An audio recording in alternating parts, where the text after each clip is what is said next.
What's up, Threadheads? I found a way to cut down on that morning commute. Thread up, y'all. It's a beautiful day, don't you know? It's a beautiful day. This is The Thread. They're 3 wide going into turn 2. Take them on the inside, Ezel. Draft. Drive through it, Cole. Rubbing is racing. Whoa, man. Hey, man, you're going to have to get out of this car right now, man. I mean, slow it down. This is it, man. You're going to pop out. We got to get you over to the kartplex. You got to go over to the kartplex and get some practice before you get to this. This? You can't drive this. Yeah, this is where we start. We start people out the karts first. We don't go right to IndyCar right away. But they're going to be driving these. Yeah, but not you. Oh. The mantra for year 2, bigger, better, faster. The biggest teams in racing come to St. Louis now. They're the best drivers in the world. I mean, think about it. They're doing 200 miles an hour between 2 concrete walls, and they're jockeying back and forth with open wheels. You know, it's the cars and stars of IndyCar. You know, it's an international event. Here, last year, we had thousands and thousands of fans. IndyCar's 3rd biggest attended race was the Bommarito 500. We've been doing business here in St. Louis for 46 years, and we feel obligated to showcase our city and give back to the community that's been so good to us. In IndyCar, they enjoy you to come up and talk to them. They enjoy you to get to know them. They enjoy you to understand the process. You can go right down to the garage area, you can go right down to the pits, you can talk to people, you can touch things, you can talk to the drivers. It's a Saturday night, it's a date night. This is gonna be an event to remember. It's gonna be a sold-out event. St. Louis should be super pumped to have this. Man, I think it's so awesome that you guys are bringing the world to St. Louis. That's got to be cool to be a part of. Super cool, man. Yeah, awesome. And I don't think a lot of people know how much St. Louis is going to the world. Like when the Saints, David Paterka and his organization are moving to the needs in Africa, specifically in Malawi. Win the Saints, it's a nonprofit organization, and we pretty much exist to glorify the name of Jesus and end sexual exploitation in the world. And we've built the first and only long-term trauma counseling and vocational training center in the whole country of Malawi. You know, we have 22 girls living there right now. We've had 33 graduate from our program. This is one of the dorm houses. It's the first one that we've built so far, and we're about to start construction on a second dorm house, and then we're hoping to eventually, over the next couple of years, have a total of 6 dorm houses. Pretty much every month we have to turn away anywhere from 4 to 6 girls. But I did some calculations, and at the point where we had 5 of these built and the capacity of 60 girls, we would actually be able to receive every single girl that got referred to us. There was a young girl, she was about 5 years old. She had been being abused in her home by her stepfather, and we brought her back to her home. We reintegrated her back into her community. The stepfather had actually been arrested. She had gone through our program, and we got home, and I met her grandmother, and her grandmother spoke to me and actually said she had a younger sister that had died under the conditions of sexual abuse at the age of 3. And she said, if it wasn't for Win the Saints, then this daughter, this 5-year-old granddaughter of mine would have also followed the younger daughter to the grave. But we also believe in seeing an end, on the sustainable side, to helping men get freedom from sexual addictions. And so we also do mentorship and discipleship with men so that the demand, side of the exploitation is eradicated as well. I thought that it'd be really hard to enter into ministry with men, just with, obviously a hunger for justice. You see so clearly that the message of the gospel is that when I was an enemy to God, and when you were an enemy to God, that he sent his son and pursued us in our rebellion and sacrificed of himself, to bring us back into a right relationship with him. And not only did he do that for us, he invites us to do that for others. We didn't just kind of kick down the doors and say, okay, we can change this and do this, but we just said, what is that we can help you and come alongside of you and do, how can we do this together? You built relationship first. Yeah, absolutely. And then you weren't doing a top down, it was a side by side. Absolutely. Yeah, it's so easy for, foreigners to come into another country, especially, from the West, just thinking we have all the solutions, everyone looks up to us. And so I've learned so much about the heart of our Father, as I've had the privilege and the opportunity to see, some of these young girls and even these men come out of their enslavement. My greatest motivation as I step into whatever it is that he calls me to is just to be obedient to him and know more about him. As I can draw near to him, he draws near to me, and then, I just find that, wow, this path is already blessed. I don't have to try to do things in my own strength to make things happen, because he's already done, work 2-3 steps ahead, and I just get to step into what it is that he's already done there. They are doing amazing work there in Malawi. And get this, those safe homes they're building, they can build them for just $14,457 there in Malawi. Because of the power of the US dollar there, what would cost $150,000 here, just under $15,000 to build them over in Malawi. They're doing awesome work there. We're hanging out here at Gateway and we're gearing up for the big event right now. We got a little Formula Drift going on. Chris Blair joining us right now, Executive Vice President and General Manager here at Gateway. And now we're gearing up for the Bommarito 500. And this outside track, guys, if you look at it, this is what these Indy cars will be racing. And the unique thing is, at this track, you can almost see the entire race from one location. That's rare. Yeah, it is. That's what, a lot of the other tracks, they're so massive that the cars go by and you have time to go get a drink and come back and get back to your seat. With Gateway, it's tight, it's compact, and it lends itself to great racing. Now, common sense would tell you that fastest car wins every time. That's not always true, is it? No, that's one thing people don't understand about racing. A lot of people think you just get in a race car, put your foot on the gas, and start steering, and that's not it at all. It's strategy. Yeah, when we were out here last time, Virginia and I took on the go-karts, and I found out firsthand, fastest doesn't always win.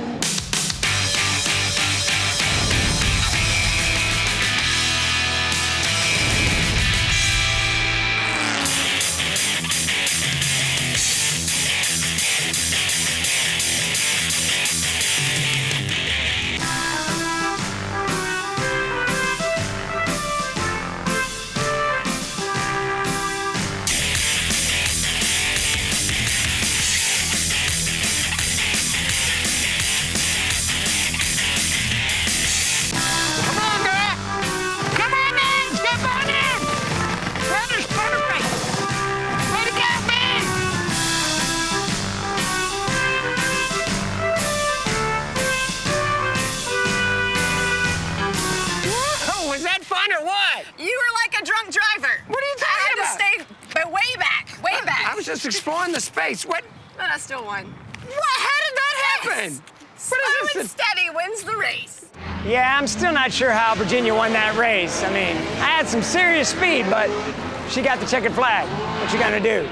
Hey, as we're gearing up for the big Bommarito Automotive 500, where the world is coming to St. Louis, we're talking about how St. Louis has also gone to the world. Like my good friend Kelly DeVere Rogers and her husband Ted and son Teddy.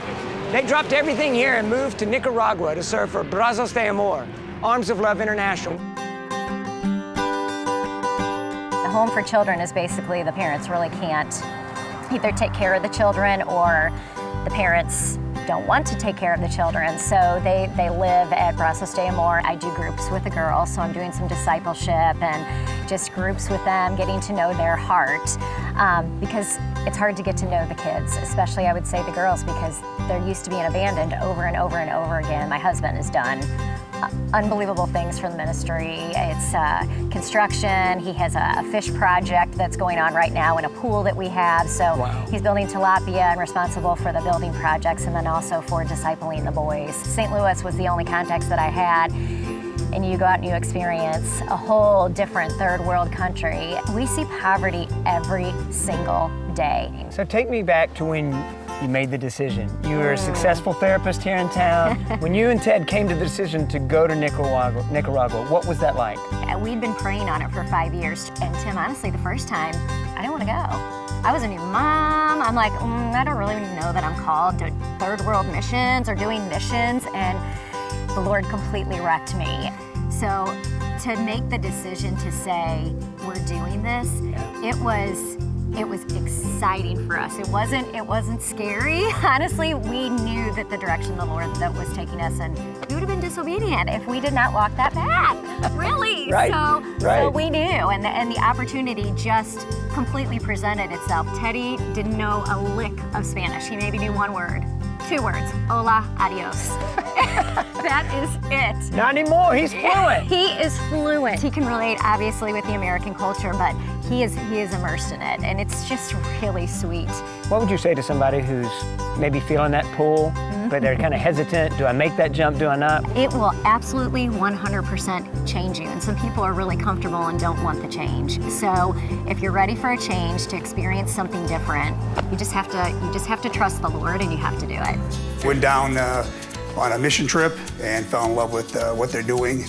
They're educating these kids, not just the orphans, but the community.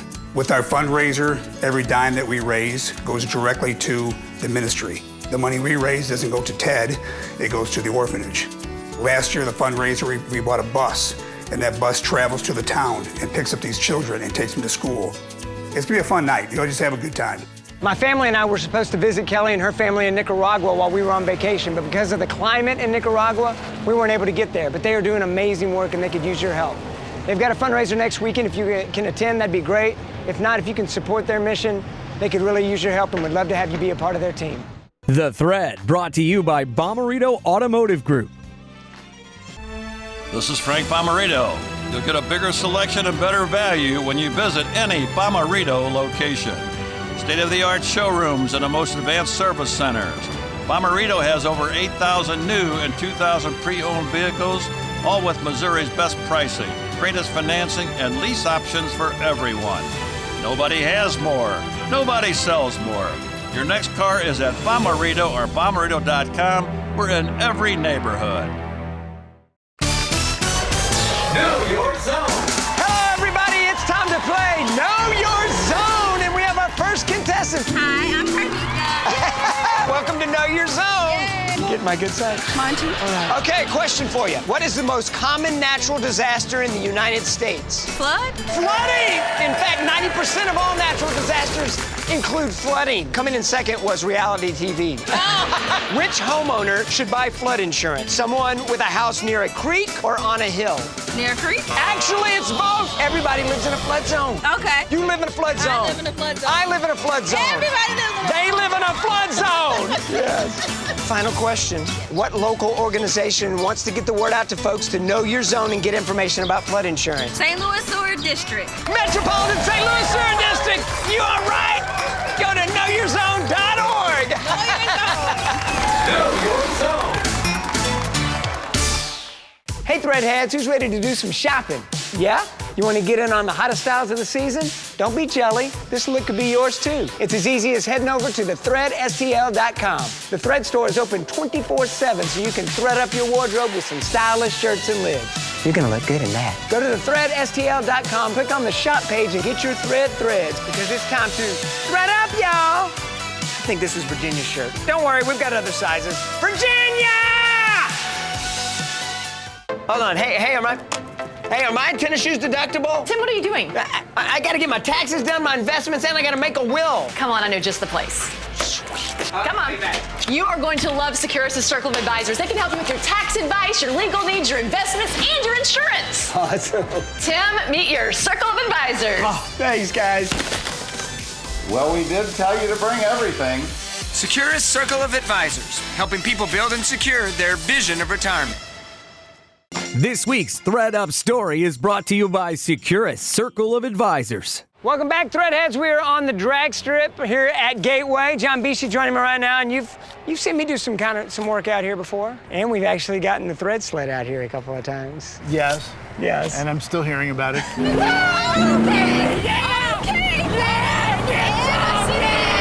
It's all about speed right here. Fast as you can. And there's another organization that's all about speed this weekend on August 25th and 26th at the St. Charles Family Arena. Meals for a Million is trying to prepare 1 million meals to feed the need of hunger right here at home. Hey gang, I'm hanging out with my good friend Sam Riley with Meals for a Million. We're getting ready for the big event at the end of August. Man, thanks for coming in. Thank you. Yeah, tell me about this event. We got to come last year, and what a cool event to be a part of. It takes a lot of people to do it, and it takes a lot of people working together to make it happen, because all these things, all these meals are put together from raw products. So it's a scoop of this, a scoop of that, put in the bag, and put together. Yeah, and tell me what your goal is. Tell me why you do this. We're trying to get people from all over St. Louis to come together for a common cause to help pack food. And second thing is, we have so much hunger in this area, it's just crazy. The school kids are going to school. They say that 1 out of 4 kids in the St. Louis area has a food crisis every single day. So on this event, this 2-day event, how many meals are you hoping to make?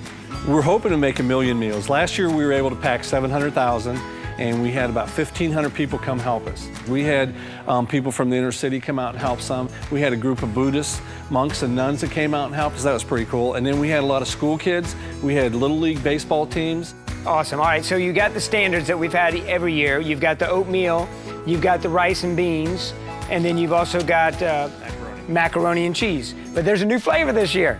Tell me about this one. This one right here is tomato basil pasta. So we cooked up a brand new flavor, and it's also got soy in it, so you get your protein. You get your protein, it's got all the vitamins you need in it, the whole works with it. You ready? Ready. Let's go. That's pretty good. Very good. That's really good. So here's the deal. If people want to be a part of this event, how can they get involved? There's two ways you can get involved. The first one is to sign up to come help us pack meals. We need 1,500 people minimum. And then the second one is we need money, because everything that we do with the food, et cetera, comes from donations. It's all taking place at St. Charles Family Arena. It's August 25th and 26th. Mealsforamillion.com. Go online, sign up to be a part of the event, or help them out, because they are doing some serious good. And I'm tearing up this pasta. It's good. You know what this would go good with? What's that? You like game shows? Oh, yeah. I got one for you. What is it? Oh, that's right. It's time for the hot seat, brought to you by Art Van Furniture. And we got Chuck Wallace in the hot seat. Chuck, you ready to go? I'm ready to go. All right, here we go. This is how this works, all right? 30 seconds on the clock, 5 questions. Clock will start after I ask the first question. Now, you guys can help him out, okay? And the theme is racing. Are you ready to go? Ready to go. All right, here we go. You use this wheel to steer a car. Steering wheel. Yeah, absolutely. All right. The owner owns the car. The fuel man fuels the car. What does the driver do? Drives the car. Yeah, absolutely. Okay. Which is the most desirable in racing? A checkered past, a checkered tablecloth, or a checkered flag? Checkered flag. Yeah. Although you said sometimes a checkered past comes with the territory. All right. There we go. All right. Only Chuck. What is race car spelled backwards? Car race. Car race. Race car. It's spelled, it's a palindrome is what we call that. Race car is spelled the same way forward and backwards. Is that fun or what? That's awesome. That's just fun. You all failed that one. Last question. What did Kenny Rogers say when his front tire fell off on the final lap of a race? That's bad news. You picked a fine time to leave me, loose wheel. Yeah, like loose wheel. Is that a Lucille? Hey, you know what though? After that, his career was over because he had to retire. See, he had to put a new tire. You should have left that one alone. Okay. No. Guess what, Chuck? What? You just conquered the hot seat, brought to you by Art Van Furniture. Woo! Be the first to save, because the biggest Art Van Furniture Labor Day sale ever starts now, St. Louis. Save up to 65% and take an extra 20% off the sale price, and no interest for 20 months, and free TVs. Save more on sofas, $399. Beauty Rest Queen mattresses, $689. More style, more saving. Be the first to shop the biggest Art Van Furniture Labor Day sale ever this Saturday. See it all at artvan.com/St. Louis. How many people do what you do?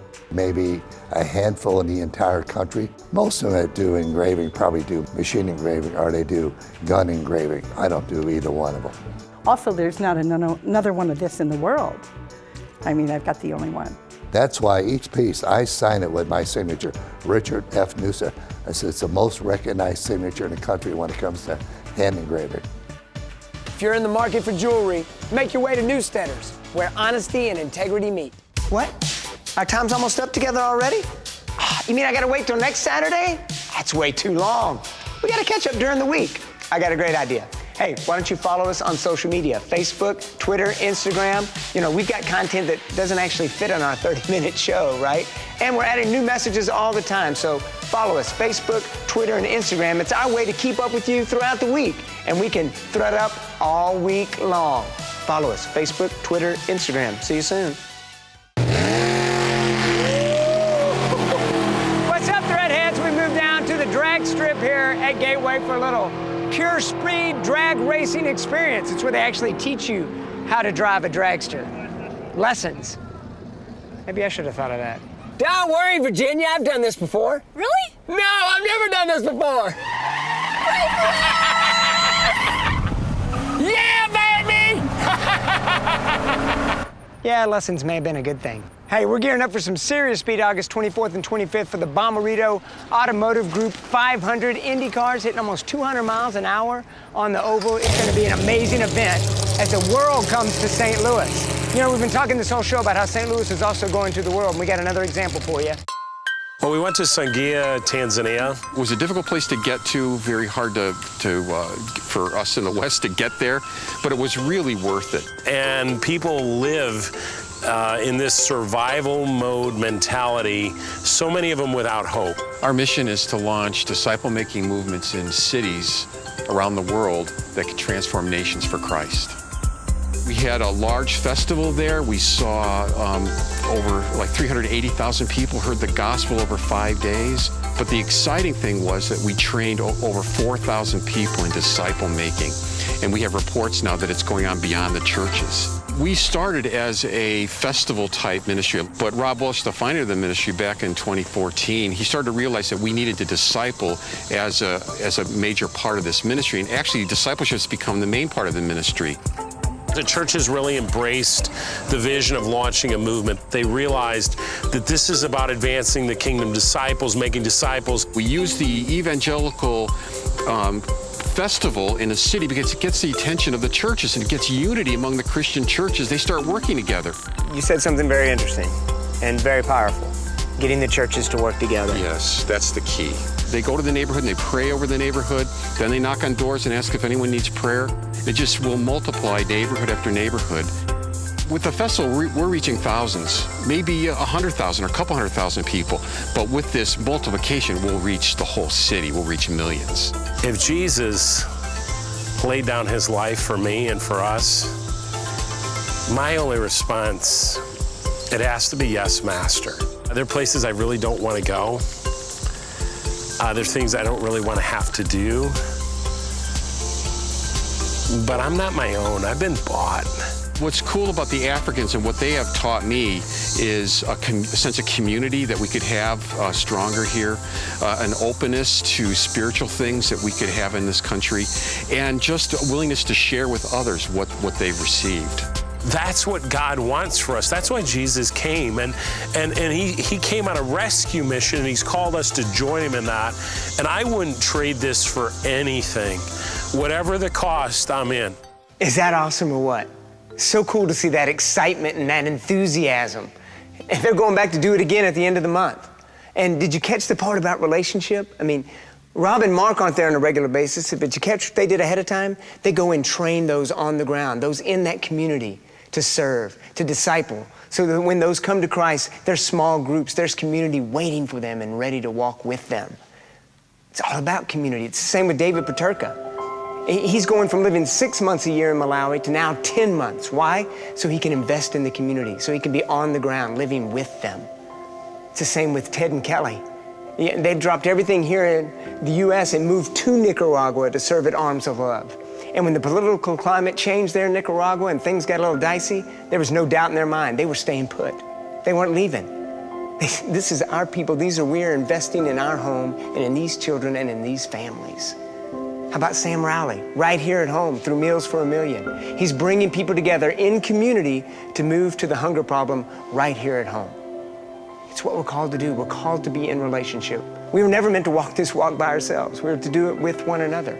Galatians 6:2, we're told to carry each other's burdens. Colossians 3:13, we're told to bear one another, forgive one another. Jesus in Matthew says, hey, whenever two or more are gathered, I'm there. He celebrates community. He celebrates relationship. How about Jesus with the disciples? He didn't give them a note and say, hey, here's what love looks like, go out and do it. No, he lived it out. He showed them. He walked with them, talked with them, lived with them, and showed them what love looks like on a regular basis. When was the church hitting on all cylinders in Acts? When they were in community, when they were knit together. There wasn't a need among them. You know, one of the most disturbing things I learned while I was in seminary was a statistic that there's more than 20,000 denominations of the Christian faith worldwide. 20,000. And you know the evil one celebrates if he can get us as spread out and as divided as possible. But what if we could come together? What if we could link arms and move to the needs of our community together as one, celebrating what we share in common and going out and sharing the love with others? Did you ever play freeze tag or capture the flag when you were a kid? And you'd be out hiding in the dark behind trees or cars or whatever, and you're hoping that somebody gets caught, even if it's you, just so you can come out of hiding. And then when somebody is caught or the flag is captured, everybody starts spreading out, yelling, "Ali, Ali, oxen free. All who are out, come in free. Ali, Ali, oxen free. All who are out, come in free." That's what we're called to do. We've been saved. Jesus has laid down his life for us that we can come in free. He's paid the price. And now our call is to go out and tell everybody else, "Ali, Ali, oxen free. All who are out, come in free." That's what this show's all about.